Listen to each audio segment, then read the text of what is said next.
At number 9 on my countdown, I have a game called Pikmin 2. Pikmin 2 was originally made for the GameCube, but the picture I showed you was from the Wii version. It was a Nintendo Select or something like that, won an award, so they remade it for the Wii. Now, in Pikmin, you play as Louie and Olimar, who are these two astronaut-looking guys who go through the world controlling Pikmin.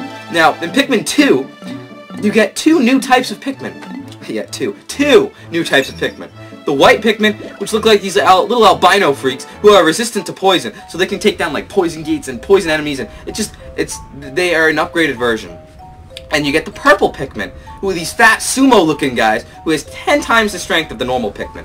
Now, the three main Pikmin were the yellow, blue, and red, primary color Pikmin, and red was fire, blue was water, and yellow was lightning, and so they had their own abilities. And what really turned me on to Pikmin was Smash Bros. Brawl, actually, because I love Smash Bros. The series, and Smash Bros. Brawl was the first they introduced Olimar, and I was like, who's this weird-looking guy with the fat nose? Oh, wait, he's got these little Pikmin guys walking around. He's from Pikmin. So I got the game, and I tried it out, and mostly played multiplayer with my brother, and I realized that it's such a great game. It's strategic, and it's action-packed, and you get to fight critters, which are like these little monsters that the Pikmin need to gang up to defeat, and you can control and make your own Pikmin in multiplayer, and send enemies at the opponent from the actual game, like blowhogs and other enemies. I don't really remember the names of too many, but it's fantastic, and the gameplay works kind of like Capture the Flag, unless you unlock the time attack mode, and you have to take your opponent's marble back to your base using your Pikmin, or you can capture 4 yellow marbles that are scattered around the maps, and there are all different types of maps too. Buy this singing cactus, please! We are weirdo raccoon children trying to sell it to you in a store. And then you can go get your hair done by a deranged poodle and buy clothes from a porcupine. Yeah, you guessed it. Animal Crossing is next on my list at number 8 in the countdown. Now, Animal Crossing has always been a fun game for me because you can fish, you can catch bugs, you can eat food from trees, really only fruit, but you can eat food, and you can live in a house that you build up yourself.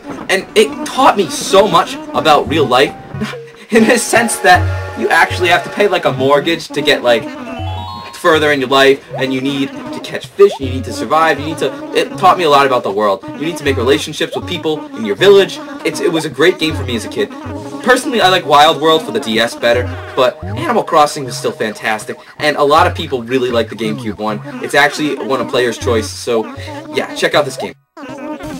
At number 7 in my countdown, I have Sonic Adventure Battle 2. Long name, right? Great game, though. Sonic Adventure Battle 2, I'm just gonna call it Sonic Adventure Battle. No, I can't. There's so many different Sonics. This game is great because in campaign you can play as the heroes, and you can play as the villains.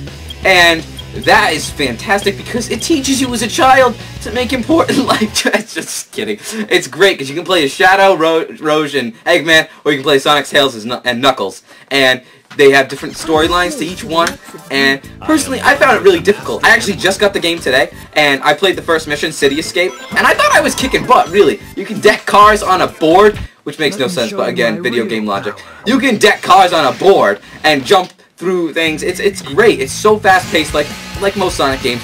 And I got a D. I got a D. Now, I played Sonic Generations, and I get S's on most levels. S's.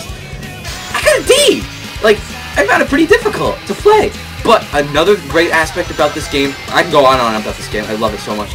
You can raise chows. And chows for me are just so adorable. They're just so cute. And you can choose whether you want to make them good or evil too. But you gotta unlock the places to send them when they grow up. You can also send them to a kindergarten where they learn. And you can make them angels or demons, essentially.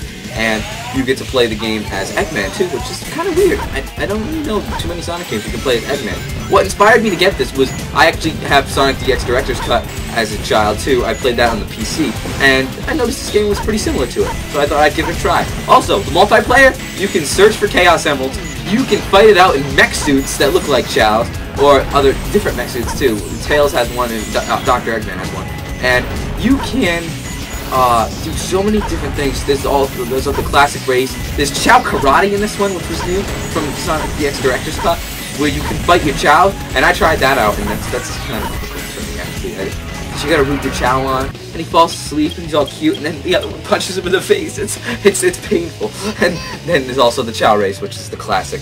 I just like bringing back animals and throwing them at your Chow, like, here's a peacock! Oh no, it's got a beak!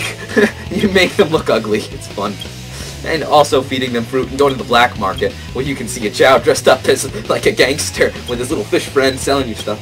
It's a fantastic game. Number 6 in my countdown is Mario Sunshine. Now, Mario Sunshine has a controversial ending, and for me, who's never finished the game, I don't want to know the ending, so don't spoil it for me, please. I'm still playing it. But I'm taking my time with it and enjoying it, because for me, every time I put that game in my GameCube over, it's like a vacation, honestly. Looking at the palm trees in Delfino Plaza, and the nice little tropical people, the name escapes me at the moment, with the big fat noses that look like Squidward with the grass skirts, those guys. And walking around the city, it makes you feel like you're on vacation as Mario. And you've got the little squirting thing to clean off things. And the fact that Mario was framed for something he didn't commit was kind of a different storyline too. Because most Mario games, if you think about it, they're kind of linear and they kind of like save the princess. But this game, you were framed, and now you can prove your innocence. So I thought it was pretty cool. It was a nice mix-up in the storyline. I like the graphics too. They were simple but nice. And the levels are fun, because you can cling to objects, you can race bloopers, you can do all kinds of crazy stuff. Now, the only thing I didn't like about this game, but it's not really a big deal, because the single player is so amazing, is the multiplayer, because there is none. There's no multiplayer. But the single player is fantastic, and it's just a great game to check out. You can explore, do so many different things in that, and you're trying to collect these things called shine sprites to prove your innocence ultimately, and it's a great game. So check it out. Now, in new releases of this game, you can play as Darth Vader, Yoda, and Ezio. But what really brings me back is Soul Calibur II. Soul Calibur 2 was a great game because you brought Link to the party for the first time. Link, as the guest star, could throw bombs, shoot arrows, and swing his master sword as much as he pleased, just like in the classic Legend of Zelda games. But I didn't really play as Link too much because there were so many other great characters too. And you can get different armor sets for each character. In the story mode, you can get different weapons for each character, and they have different stats. And what really stood out to me in this game was the graphics and the storyline of the different characters trying to get Soul Calibur, which is like the best sword you can get. And so they're battling it out, and you kind of have to pick your character and pick their own storyline, because you kind of choose that. For me, that was Kilo, but a lot of people might not like Kilo. He's the guy who uses the rod. He just reminded me of a lot, and I mastered him, so I kind of stuck with him. And also Yoshimitsu, and a lot of people probably know Yoshimitsu. But those are the two characters that stuck out to me. And what I liked about this game was because there was so much to learn. You could never really master everybody unless you like logged in like 1,000 hours of gameplay. I'm sure some people have mastered them because they're good, and they can talk about that to me. But I know I wouldn't master every character. But I liked it because you could play with your friends. It was kind of a casual game, and so here's a clip so you can check it out.